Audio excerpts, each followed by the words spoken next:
O ito na guys, para sa latest update natin. Sa mga nagre-request nga pala guys ng ating update daw po kay Nubia. Ito guys, meron tayo ditong may update sa inyo.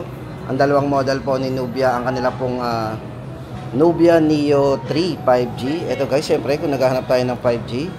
At ang kanila pong Nubia, ito yung kanilang Nubia Neo 3 GT 5G.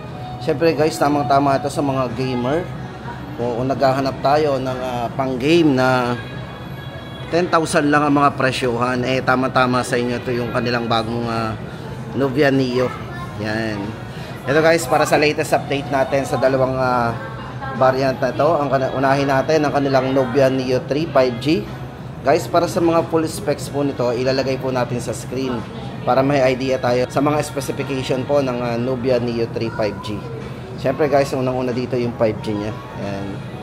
Ito guys, bali yung variant na hawak natin. Yan, para po sa variant ito. Yan, check lang 20 GB RAM. Yan, 8 plus 12 po ang RAM nito. Tapos 256 na internal storage. Yan, para po sa presyo ng kanilang Nubia Neo 3 5G. Ito po ay 9,999. Tapos guys, ito, tama-tama ito sa mga gamer na naghahanap lang ng budget lang. Ito guys, ang kanilang Nubia Neo 3 GT 5G. 5G din. Ayan, bali ang variants na hawak natin ay merong 12 plus 12 na RAM. Maximum niya is 24 GB RAM.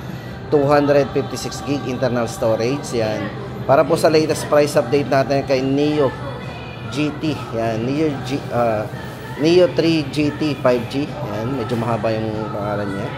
Yan, para po sa presyo natin dito, 12,999. So, bali 13,000. So, ito guys ang ating latest update. Kung naghahanap po tayo, sa mga nagre-request po ng Nubia, ito po yung ating pinaka-latest update sa kanilang bagong release.